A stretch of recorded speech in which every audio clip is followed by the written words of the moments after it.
The Austrian grandmaster Rudolf Spielmann was one of the greatest representatives of Romantic chess, and I would like to continue the examination of his classic book, The Art of Sacrifice in Chess. In today's game, Spielmann intuitively sacrifices the queen just for 2 pieces. However, with every move, Spielmann increases the pressure on his opponent's position. His remaining pieces become more and more active, while the enemy queen proves to be completely useless and eventually gets trapped. Spielmann starts with e4, and after e5 he plays his favorite king's gambit, and after e takes f, it seems that Spielmann wanted to confuse his opponent, and instead of the common knight f3, he plays queen f3.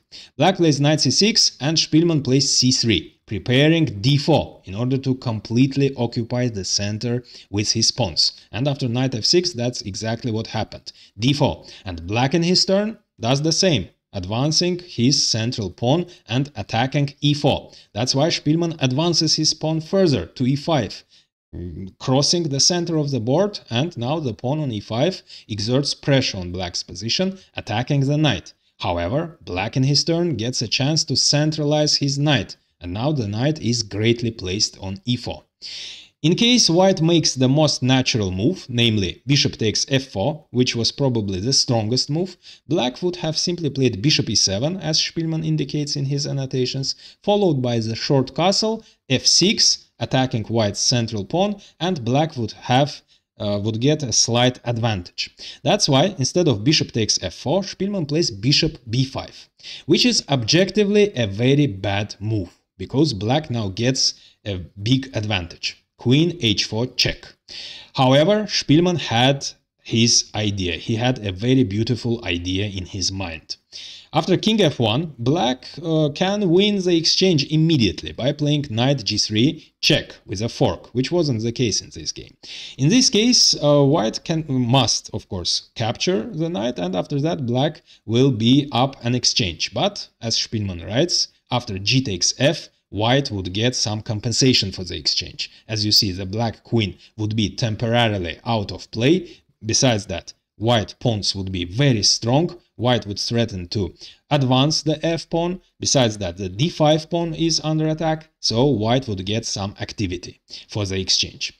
That's why the strongest move in this position would have been immediate bishop g4, which black didn't play, because in this case white would be able to capture the pawn on f4, but still black would have been much better. Actually, black would have the winning advantage. After bishop e7, as you see, in this case, all black pieces would be very active. Black pieces are much better developed than the white pieces, which actually aren't developed yet. And by playing f6 later in the game, black would attack white's central pawn, and black's position would be almost winning, maybe absolutely winning.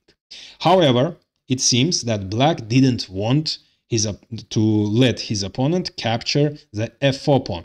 That's why, before playing bishop g4, black defended the pawn, because the f4 pawn is actually a very important pawn. It is limiting the white's dark squared bishop. As you see now that the pawn on g5 defends the f4 pawn, the bishop is very bad.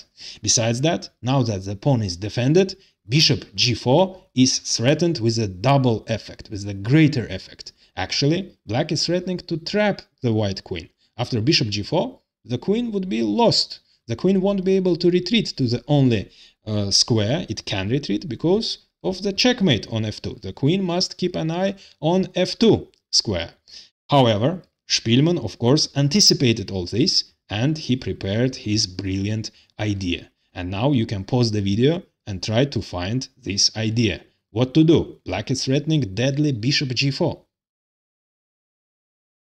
So Spielmann played knight d2, attacking the knight, threatening to capture twice on e4 and win a pawn.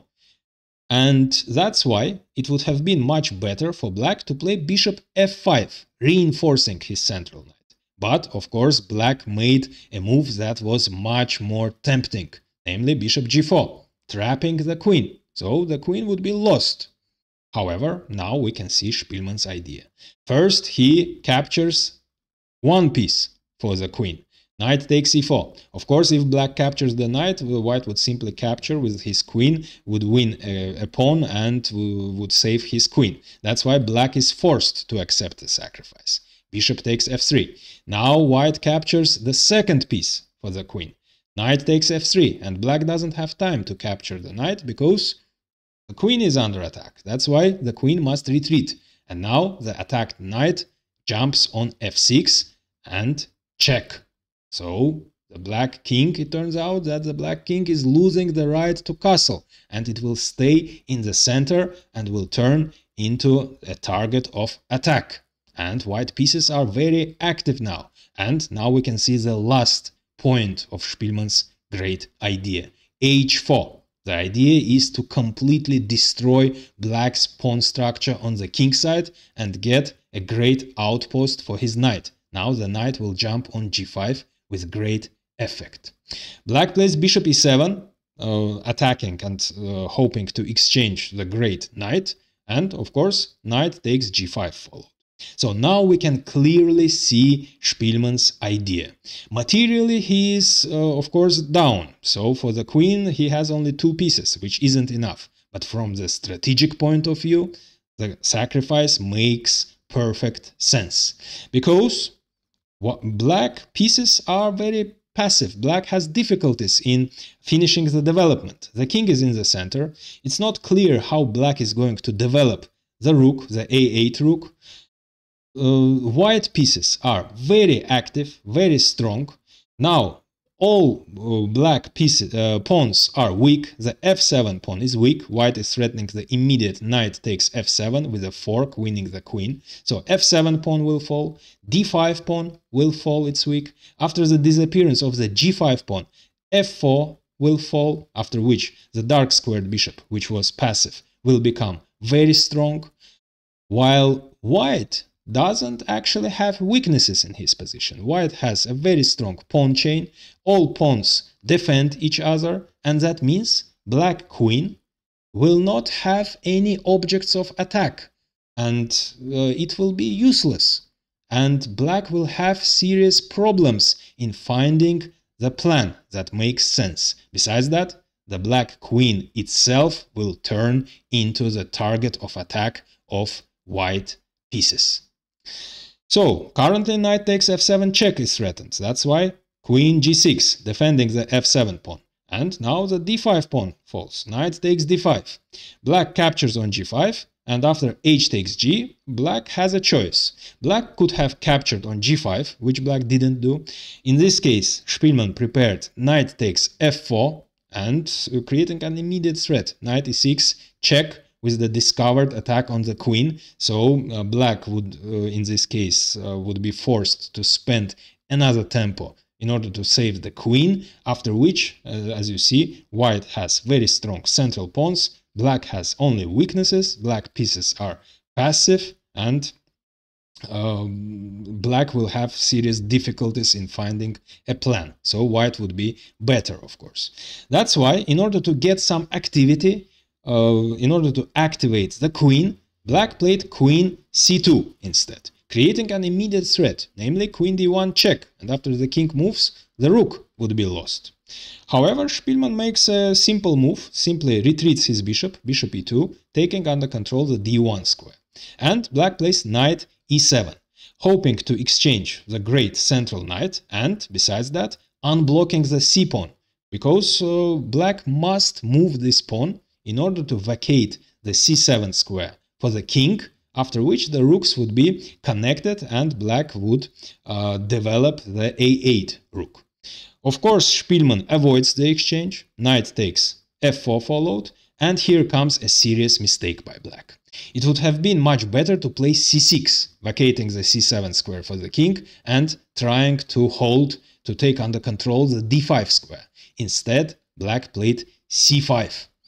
On the one hand, this move makes sense. Black is attacking white's strong pawn center. However, if we take into consideration the fact that the black king is in the center, the opening of the central files, and c5, of course, will lead to the opening of the lines, would be, of course, in white's favor. So c5 wasn't a good idea at all. And Spielmann makes another strong move. He activates his rook, which was already quite active, attacking the isolated h7 pawn. However, now it becomes even stronger. Now it controls the third rank.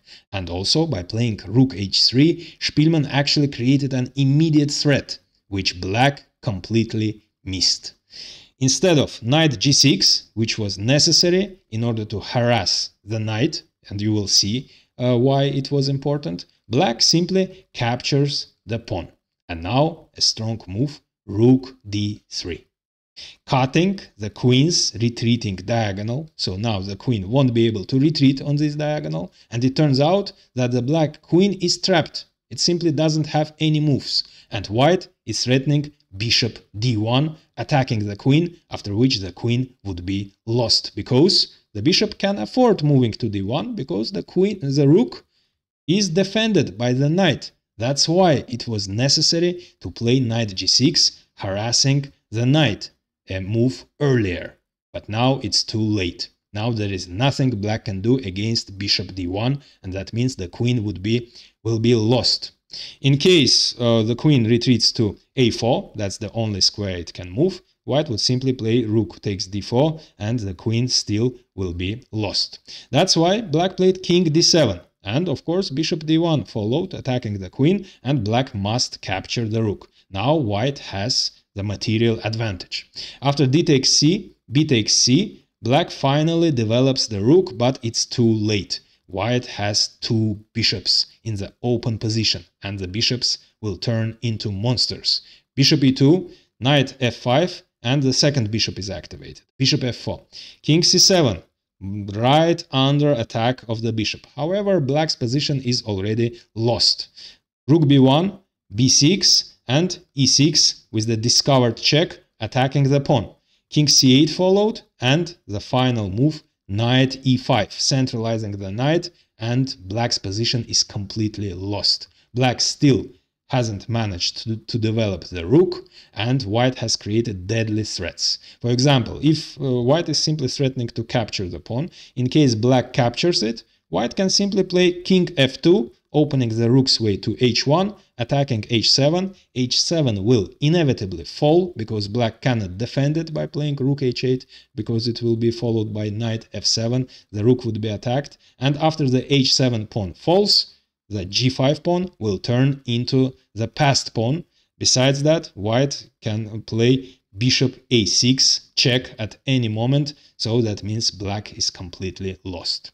That's why after knight e5, black resigned.